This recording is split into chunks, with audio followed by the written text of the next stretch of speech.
Hi guys, welcome back. Today we'll continue learning data types in Java. In the last lecture, that is the part 1 of this, we have learned about integer and boolean data types.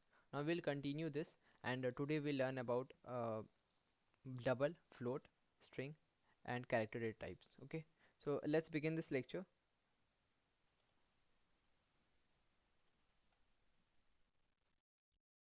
So starting with the float data type. Basically अगर हमें कभी भी requirement होता है कि decimal values को store कराना है, अब इंटीजर वैल्यूज या फिर होल नंबर्स को स्टोर कराना, हमने लास्ट लेक्चर में देख लिया था कि कौन से डेटा टाइप को हम लोग यूज़ कर सकते हैं।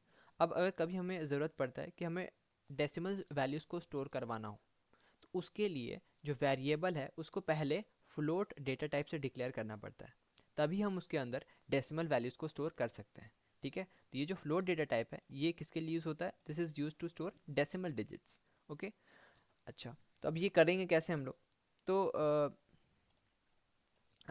लुक हियर कि पहले तुमको क्या करना पड़ेगा कि वेरिएबल को डिक्लेयर करना पड़ेगा जावा में। ओके, किसी भी वेरिएबल को हम लोग डिक्लेयर कैसे करते हैं? तो पहले तुमको क्या करना पड़ता है कि पहले तुमको डेटा टाइप लिखना पड़ता है, कौन से डेटा टाइप का वो वेरिएबल होने वाला है। तो यहाँ पे हम लोग जानते हैं कि हमको डेसिमल वैल्यू स्टोर कराना था, तो हम उसको फ्लोट डेटा टाइप से पहले डिक्लेयर कर दिए। फ्लोट डेटा टाइप का नाम लिखना है, फिर तुमको क्या देना है? स्पेस देना है। ओके, फिर स्पेस के बाद तुमको लिखना है जो भी तुम्हारा वेरिएबल का नाम तुम देना चाहते हो। ये वेरिएबल का नाम जो है ये तुम्हारे अकॉर्डिंग होना चाहिए। डेटा टाइप लेकिन फ्लोट ही होना चाहिए। Okay, all in small letters, ये तुम चेंज नहीं कर सकते। फिर वेरिएबल का नाम तुम अपने हिसाब से कुछ भी दे दो, जैसे कि मैं पाई दे रहा हूँ यहाँ पे, और फिर सेमी कॉलन। तो ये जो लाइन है, इस लाइन के मदद से होता क्या है, बेसिकली जावा क्या करता है कि जो भी तुम्हारा रैम था उसमें एक स्पेस क्रिएट करता है। ठीक है, एक स्पेस को रिजर्व कर लेता है। अब ये स्पेस रिजर्व्ड है डेसिमल वैल्यूज़ को स्टोर कराने के लिए। क्यों? क्योंकि मैंने इसको फ्लोट से डिक्लेयर किया ना, इसलिए। राइट, और इसका नाम क्या है? तो इसका नाम है पाई। ओके, नेक्स्ट, अब वेरिएबल जब तुम्हारा डिक्लेयर हो गया, क्योंकि अब स्पेस यहाँ पे रैम में रिजर्व हो चुका है, अब इसमें हमको अपना वैल्यू स्टोर कराना था। जो भी डेसिमल वैल्यू मुझे मेरे पास था वो मैं इसमें स्टोर करवाऊंगा। तो वो कैसे होता है? तो वो बेसिकली वेरिएबल इनिशियलाइजेशन से होता है। राइट, कैसे करते हैं कि पहले तुमको वेरिएबल का नाम लिखना है जिसके अंदर तुमको वैल्यू स्टोर कराना है। तो वेरिएबल का नाम मैंने लिखा है, ठीक है, फिर इक्वल्स। अब जो भी वैल्यू तुम यहाँ स्टोर करवाने वाले हो, ओके, जैसे कि मुझे 3.14 स्टोर कराना है, तो मैं 3.14 तो लिखूंगा ही, लेकिन साथ में जब वो मेरा वैल्यू ख़त्म हो जाएगा उसमें मैं एफ़ ऐड कर दूंगा लास्ट में।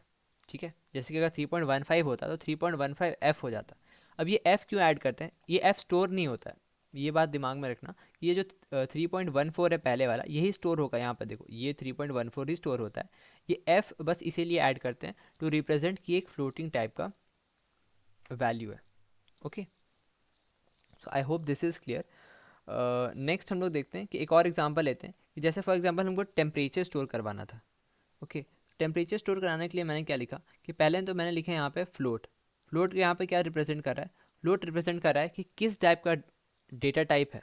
ठीक है, यहाँ पे टेम्परेचर क्या रिप्रेजेंट कर रहा है? बेसिकली टेम्परेचर वेरिएबल का नाम है। एक एक वेरिएबल है जिसका नाम टेम्परेचर है, और उसमें हम लोग float digits, that is decimal digits को स्टोर करवा सकते हैं। तो पहला लाइन, ये जो फ्लोट टेम्परेचर मैंने लिखा, इसकी मदद से क्या होगा कि ये भी जो भी तुम्हारा रैम था इसमें एक स्पेस क्रिएट होगा। ठीक है, अब इस स्पेस का नाम क्या होने वाला है? तो इस स्पेस का नाम बेसिकली टेम्परेचर होने वाला है। ठीक है, अब टेम्परेचर जो भी मेरे पास था, अब मैं उसको स्टोर करवाऊंगा। तो वो स्टोर कैसे करवाते हैं कि पहले तुमको वेरिएबल का नाम लिखना है, ठीक है, टेम्परेचर, फिर वेरिएबल का नाम इक्वल्स, अब जो भी तुम्हारा वैल्यू था 101.5। अब मैंने यहाँ पे एफ़ नहीं डाला है, तो एफ़ क्या होता है? ऑप्शनल होता है, बेसिकली डालना चाहिए, दैट इज़ गुड। मैं यहाँ पे क्या करता हूँ कि इसमें एडिट करके यहाँ पे एफ़ डाल देता हूँ। Okay, F, now this is good. अब यहाँ पे स्टोर क्या होगा? तो बेसिकली यहाँ पे 101 ही स्टोर होने वाला है, 101.5, जो भी तुम्हारा वैल्यू था, एफ नहीं स्टोर होगा। Okay, I hope float data type is clear. अब यहाँ पे जो स्पेस रिजर्व होता है ना फ्लोट की वजह से, तो ये कितने साइज़ का होता है? अब रैम तो बहुत बड़ा है ना, तो एक पर्टिकुलर अमाउंट ऑफ स्पेस ही हमेशा रिजर्व करेगा। तो वो स्पेस कितना बड़ा होता है? तो इसीलिए वो हम लोग यहाँ से देख सकते हैं कि जो स्पेस होता है वो 4 बाइट का होता है। ठीक है, रैम में कितने बाइट का स्पेस ऑक्यूपाई करता है? तो वो 4 बाइट का स्पेस ऑक्यूपाई करता है। नेक्स्ट, अब वैल्यूज़ कितने स्टोर कर सकता है? तो अप टू ये 7 डेसिमल डिजिट्स तक वैल्यू स्टोर कर सकता है ना। 7 डेसिमल डिजिट्स का क्या मतलब होता है कि जैसे कि यहाँ पे मैंने 101.5 लिखा था, तो डेसिमल के बाद सिर्फ एक ही डिजिट है। कभी ऐसा भी केस आ सकता है कि डेसिमल के बाद बहुत सारे डिजिट्स हो, तो ये मैक्सिमम कितने डिजिट्स हो सकते हैं डेसिमल के बाद, तो वो होता है तुम्हारा 7। तो मैक्सिमम 7 तुम डेसिमल के बाद डिजिट्स लिख सकते हो और स्टोर करवा सकते हो। अगर कभी तुम्हारा ये जो डेसिमल के बाद जो 7 डिजिट्स का रेंज है ये अगर एक्सीड करता है, मतलब डेसिमल के बाद अगर कभी 8 या फिर 9 डिजिट्स आते हैं या फिर उससे ज़्यादा, तो हमें दूसरी डेटा टाइप का यूज़ करना पड़ेगा, क्योंकि फ्लोट के पास उतना स्पेस नहीं होता है। ओके, नॉट लेट्स से कि मैंने क्या किया था कि सिर्फ वेरिएबल इनिशियलाइजेशन किया था, मतलब उसमें अभी कुछ वैल्यू स्टोर नहीं करवाया था। Okay, in this example you can see कि मैंने यहाँ फ्लोट पाई लिखा, तो अभी मैंने इस लाइन से क्या हुआ कि इसको हम लोग बोलते हैं वेरिएबल डिक्लेरेशन। मैंने बस डिक्लेयर किया है वेरिएबल को कि फ्लोट टाइप डेटा टाइप का है, तो ऑटोमेटिकली जावा क्या करता है कि उसमें डिफ़ॉल्ट वैल्यू क्या स्टोर करवा देता है, उसमें डिफ़ॉल्ट वैल्यू 0.0 स्टोर करवा देता है। अगर तुम कुछ स्टोर नहीं करवा रहे हो ना, फिर भी उसमें 0.0 स्टोर रहता है ऑलरेडी। ठीक है, okay. Now I hope float data type is clear. Now will talk about next data type, that is double.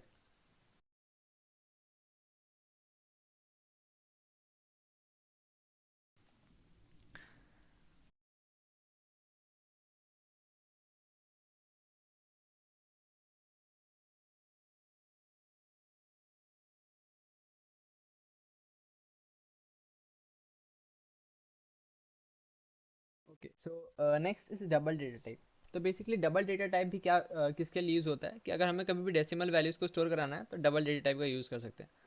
अच्छा, अब ये फ्लोट से कैसे डिफरेंट है?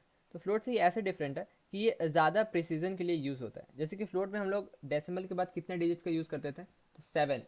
ठीक है, लेकिन अगर तुम डबल डेटा टाइप का यूज़ करते हो ना, किसी भी वेरिएबल को डबल डेटा टाइप से डिक्लेयर कर सकते हो, तुम उसको मैक्सिमम उसमें डेसिमल के बाद 16 डिजिट्स का भी यूज़ कर सकते हो। इसका जो रेंज होता है वो थोड़ा सा ज़्यादा हो जाता है, मतलब ये 16 डिजिट्स तक स्टोर करवा सकता है डेसिमल के बाद।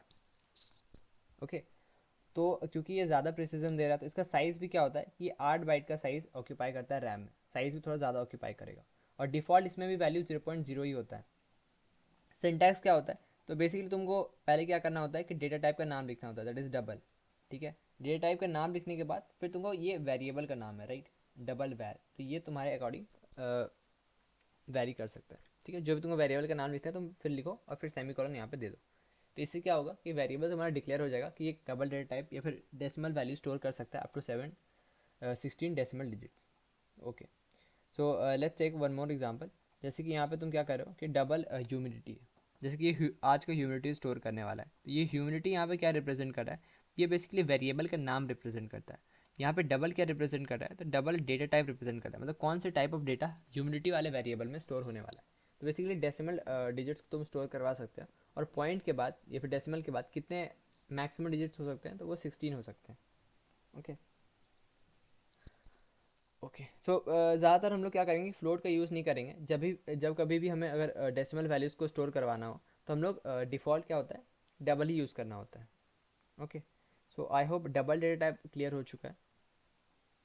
Next will talk about char data type.